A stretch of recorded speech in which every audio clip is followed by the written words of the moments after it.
Highly professional ਬੰਦੇ hire ਕੀਤੇ ਨੇ, ਚਾਹੇ ਉਹ ਲਾਅ ਅਫਸਰ ਹੋਣ, ਚਾਹੇ ਉਹ ਫੋਰੈਂਸਿਕ ਦੇ ਹੋਣ, ਚਾਹੇ ਹੋਰ ਜਾਂਚ ਦੇ ਅਧਿਕਾਰੀ ਹੋਣ। ਬਹੁਤ ਸ਼ਾਨਦਾਰ ਲੇਟੈਸਟ ਕੰਪਿਊਟਰ ਨੇ। ਪਹਿਲੀ ਵਾਰ ਹੋ ਰਿਹਾ ਹੈ ਕਿ ਅਸੀਂ ਇੱਕ ਐਂਟੀ ਡਰਗ ਹੈਲਪਲਾਈਨ ਜਿਹੜੀ WhatsApp ਚੈਟਬੋਟ ਜੋ ਉਹਦਾ ਉਦਘਾਟਨ ਕੀਤਾ ਗਿਆ ਤੇ ਕੋਈ ਵੀ ਬੰਦਾ ਉਸ ਨੰਬਰ ਤੇ ਇਨਫੋਰਮੇਸ਼ਨ ਦੇ ਸਕਦਾ ਹੈ ਜਾਂ ਇਨਫੋਰਮੇਸ਼ਨ ਲੈ ਸਕਦਾ ਹੈ। ਨਸ਼ੇ ਨੂੰ ਜੜੋਂ ਖਤਮ ਕਰਨ ਦੇ ਲਈ ਪੰਜਾਬ ਸਰਕਾਰ ਦਾ ਇੱਕ ਹੋਰ ਵੱਡਾ ਕਦਮ ਨਸ਼ੇ ਦੇ ਖਾਤਮੇ ਲਈ ਬਣਾਈ ਗਈ ਐਂਟੀ ਨਾਰਕੋਟਿਕਸ ਟਾਸਕ ਫੋਰਸ ਯਾਨੀ ANTF। ਇਹ ਵਿਸ਼ੇਸ਼ ਟੀਮ ਨਸ਼ਿਆਂ ਦੇ ਵਿਰੁੱਧ ਕੰਮ ਕਰਦੀ ਹੈ। ਨਸ਼ਿਆਂ ਤੇ ਠੱਲ ਪਾਉਣ ਲਈ ਪੰਜਾਬ ਸਰਕਾਰ ਵੱਲੋਂ ਮੋਹਾਲੀ ਤੇ ਪਟਿਆਲਾ ਦੇ ਵਿੱਚ ANTF ਦੇ ਦਫ਼ਤਰ ਖੋਲੇ ਗਏ ਨੇ। ਨਸ਼ਿਆਂ ਦੀ ਜਾਣਕਾਰੀ ਦੇਣ ਜਾਂ ਰੀਹੈਬਿਲਿਟੇਸ਼ਨ ਲਈ ਸਹਾਇਤਾ ਦੇਣ ਦੇ ਲਈ ਨਵੇਂ ਨੰਬਰ ਤੇ WhatsApp ਹੈਲਪਲਾਈਨ ਨੰਬਰ 9779002000 ਵੀ ਜਾਰੀ ਕੀਤਾ ਗਿਆ। ਯੁੱਧ ਨਸ਼ਿਆਂ ਦੇ ਵਿਰੁੱਧ ਤਹਿਤ ਪਟਿਆਲਾ ਪੁਲਿਸ ਲਾਈਨਸ ਦੇ ਵਿੱਚ ਵੀ ANTF ਰੇਂਜ ਦਫ਼ਤਰ ਖੋਲਿਆ ਗਿਆ।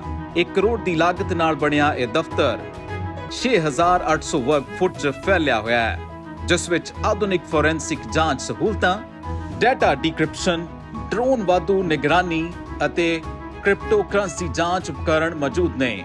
ਇਹ ਨਵਾਂ ਦਫ਼ਤਰ ਦੱਖਣੀ ਪੰਜਾਬ ਦੇ ਵਿੱਚ ਨਸ਼ਾ ਵਿਰੋਧੀ ਮੁਹਿੰਮ ਦੇ ਲਈ ਖੇਤਰੀ ਕੰਟਰੋਲ ਸੈਂਟਰ ਵਜੋਂ ਕੰਮ ਕਰੇਗਾ। मोदी जी की डिग्री न दिखाए जाने को लेकर लोग तरह तरह के कयास लगा रहे थे। उस चर्चा से देश का ध्यान हटाने के लिए एक फर्जी मामले में आम आदमी पार्टी की सरकार के पूर्व मंत्री के घर पे रेड करवा दी। जिस समय का आरोप है उस समय तो सौरभ भारद्वाज जी मंत्री ही नहीं थे भाई। पूरे देश में भारतीय जनता पार्टी का जो काम करने का तरीका है, ऐसा लगता है कि अब छोटे छोटे बच्चे भी जब कोई घटना होती है तो अनुमान लगा लेते हैं कि अब भारतीय जनता पार्टी इसके बाद क्या करेगी। और भारतीय जनता पार्टी के लिए सब कुछ, चाहे किसी पार्टी को बदनाम करना हो, किसी नेता को बदनाम करना हो, सब कुछ हेडलाइन मैनेजमेंट का हिस्सा होता है। आज आम आदमी पार्टी के प्रदेश के अध्यक्ष सौरभ भारद्वाज जी पर रेड क्यों की गई? भाजपा, भारतीय जनता पार्टी के शीर्ष पर बैठे हुए लोग सबने देखा। कल की तारीख में पूरे देश में एक ही चर्चा थी, मोदी जी की डिग्री न दिखाए जाने को लेकर लोग तरह तरह के कयास लगा रहे थे। और जिस तरह का मनोविज्ञान हमारे देश के लोगों का है कि किसी दीवार पर लिखा हो यहां इश्तिहार न चिपकाएं, तो इश्तिहार नहीं चिपकाना, इससे पहले चिंता करते हैं कि यहां क्यों लिखा हुआ है कि इश्तिहार नहीं चिपकाना है। यह मनोविज्ञान है। तो जब ये हुआ कि डिग्री के ऊपर अब बातचीत नहीं होगी तो लोगों ने कयास लगाने शुरू कर दिए कि कहीं ऐसा तो नहीं कि मामला गड़बड़ है, कहीं ऐसा तो नहीं कि डिग्री फर्जी है। पूरे देश में मोदी जी की डिग्री को लेकर, उसके फर्जी होने को लेकर तरह तरह की चर्चाएं आप देखिए। Main stream media, social media, चाय की दुकान, नुक्कड़, चौराहे, चौबारों पर यही बात हो रही थी।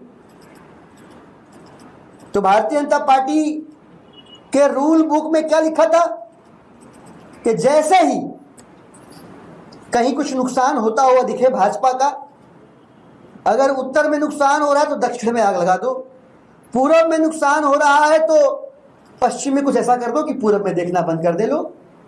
और बिल्कुल वही हुआ, बिल्कुल वही हुआ। भारतीय जनता पार्टी ने उस चर्चा से देश का ध्यान हटाने के लिए एक फर्जी मामले में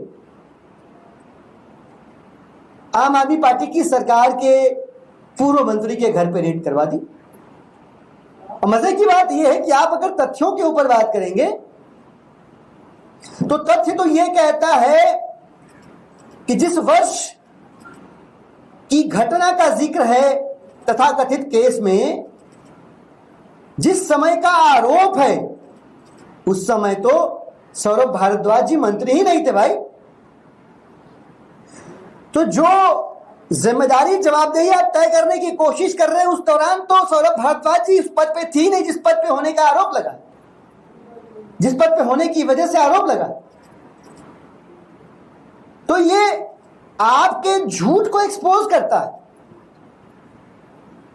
पूरे देश ने देखा कि आम आदमी पार्टी के नेता मंत्री सत्येंद्र जैन जी को कैसे बेबुनियाद फर्जी आरोपों में लगभग 3 साल तक उनको जेल की सलाखों के पीछे रखा। गुनाह क्या था उस आदमी का कि दुनिया को वर्ल्ड क्लास, वर्ल्ड फेमस मोहल्ला क्लिनिक जैसा सोल्यूशन दिया स्वास्थ्य सेवाओं के अंदर, स्वास्थ्य सेवाओं के क्षेत्र में। यह गुनाह था उनका। और हुआ कि आखिर में कि लगभग 3 साल तक फर्जी आरोपों में उनको जेल की सलाखों के पीछे रखने के बाद ईडी सीबीआई ने अपनी क्लोजर रिपोर्ट फाइल कर दी। तो भारतीय जनता पार्टी का जो मोडस ऑपरेंडी है वो बिल्कुल यही है कि कहीं उनसे सवाल हो रहे हो तो उन सवालों से, उनकी नाकामियों के ऊपर चर्चा हो रही तो उस चर्चा से, उनके ऊपर कहीं उंगली उठ रही हो तो उठती हुई उन उंगलियों से ध्यान भटकाने के लिए कहीं कोई विपक्ष की पार्टियों के नेता के ऊपर रेड कर दो। बिल्कुल वही अंदाज काम करने का यहां अपनाया गया। लेकिन देश अब जागरूक हो रहा है, भारतीय जनता पार्टी की कार्यशैली को समझ रहा है और आपकी नाकामियों पे, आपके निकम्मेपन पे, आपके फर्जीवाड़े पे, आपकी जो बदले की कार्रवाई की सियासत है, इस पे सवाल उठते थे, उठ रहे हैं, उठते रहेंगे।